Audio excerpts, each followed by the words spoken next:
Hi, this is Steve Perez from Chico State. We're in our new science building, about to go upstairs to Monica So's lab to learn how to be a battery researcher.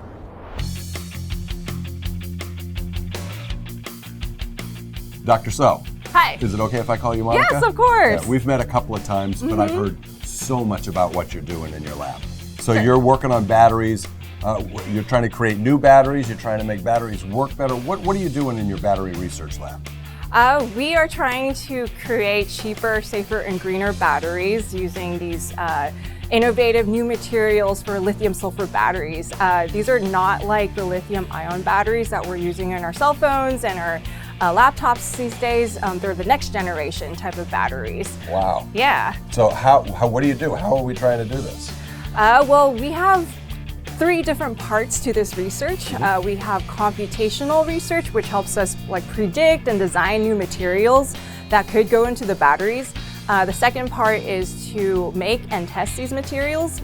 And lastly, the third part is to make these materials and put them into the batteries themselves. When these batteries are under operation, they create these really bad side products called lithium polysulfides. They're called LIPs, like lips for short. We're trying to create the new nanosponge-like materials to trap the lips so that they can improve the battery's longevity and performance. That's amazing. Yeah. I have a team of 10 people here at Chico State. That includes myself, 4 undergrads, 1 graduate student, 1 project coordinator, 1 project staff, and 2 faculty. That's incredible. Yeah, and that doesn't include the San Jose State University collaborators, as well as the Lawrence Livermore National Lab collaborators. Yeah, that's awesome. So do we have some students around? Yes, we do. That's awesome. Let's meet them. Thank you. Yeah.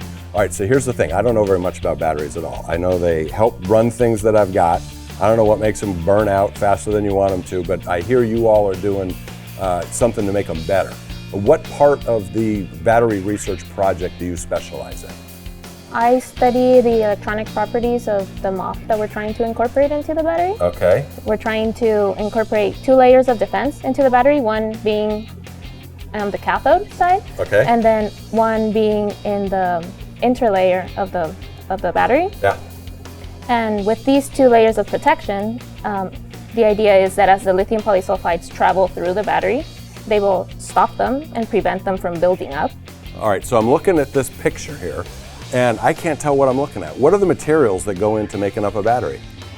Why don't we ask Dr. Nanaya Kara, our in-house computational materials scientist expert.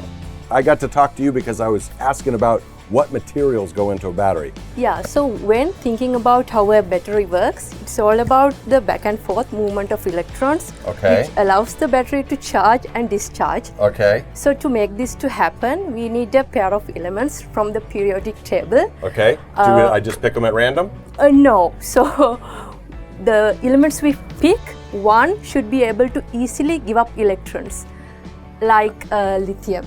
Okay. And these elements, carbon and sulfur, they are good at accepting electrons, so they are electron acceptors. Wow. How do you know which elements to try? So as computational researchers, we can base our work on other computational studies.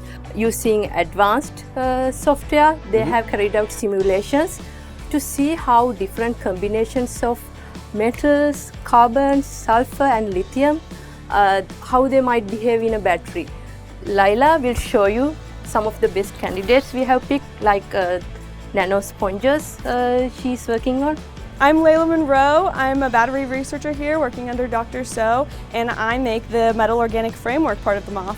You said a word that somebody said to me earlier and I don't know what it means and it's embarrassing, and so you have to forgive me. But what does MOF mean? Metal organic framework. Okay, metal organic framework. Yeah, MOFs. MOFs. Got it. All right, show me. Okay, so we're gonna make our MOF, and first we're gonna start with our copper sulfate right here, and we're gonna mix it with our DMA. So this looks empty, This but looks there's empty. a little bit of blue powder. And what was that, copper sulfate you said? Yes, copper sulfate. Okay. So all we're gonna do is mix it. I'm afraid. And as you can see, it's not mixed up very well. No, it's not. It's still not. just sitting down there. It is. So we're gonna put it in this sonicator, and that will mix it up nice and good, and it will also change the color. Wow. Okay, so a sonicator. A sonicator. And that sounds, and I'm reading it right on there, it's an ultrasonic bath? It is an ultrasonic bath. It's a fancy way to mix things up really good. Okay. So we're gonna press start and we're gonna come back to it. Okay. All right, so what are these? So these are our linker, which is what makes the crystal structure of the metal organic framework. And it's what connects the copper that's in there to the different copper centers. And this is our base, and our base is sodium acetate. Okay. And sodium acetate is going to deprotonate the linker so that everything sticks together nice and good, and we have our muff. That's amazing. Yeah. And then what does it look like when it's done? Looks a little like dark coffee. Mm-hmm. That's about right. Okay. Yes. Let's go and check out and see if this mixing was successful. All right. All right. So it was clear. It was when we clear. Put it in. I remember. Oh my And goodness! after Look this, at it's that. green. Oh wow! How fun is that? That's awesome. Yeah. So this is copper sulfate mixed with DMA, and this is the first step in our MOF synthesis. Okay. And so just to remind me, so we've made this, and then we're gonna pour it in here. Right. And then And we then- mix this up together. Mix it together. Get back in here. Back in here. Okay. And then we would add this in and heat it up and run it overnight, and then we would When have this this black falls out. powder. Yep. We would send this to San Jose and they would mix it into the cathode with sulfur and carbon. Okay. And then we would put this all together in a battery. That's the coolest thing ever. Yeah. Thank you very much for sharing it with me. You're very welcome. Can you show me where Dr. So is? Definitely. Awesome. So Monica, I've heard all about the computational work. We've put together a MOF. We did some figuring out which elements ought to go into a battery. How do you actually put a battery together?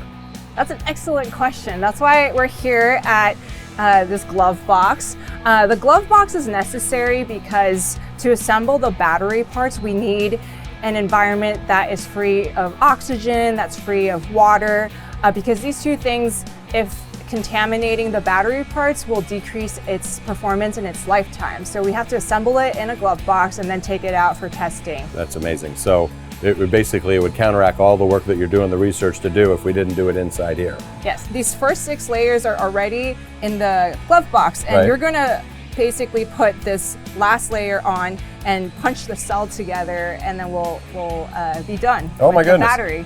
So I just jam my hands in as fast as I can. No, you're gonna stick one hand at a time, and then you're gonna slowly punch into the glove box. Punch. Yeah. Okay. Keep going, and then you can go straight up so that your hand hits the glove. Got it. Yep. Perfect. And then now you can push your left hand through, also slowly, and then straight up. Yeah. Are you all the way in? I'm in. There we Okay, go. perfect. And Slowly. slowly retract. Slowly. Slowly retract.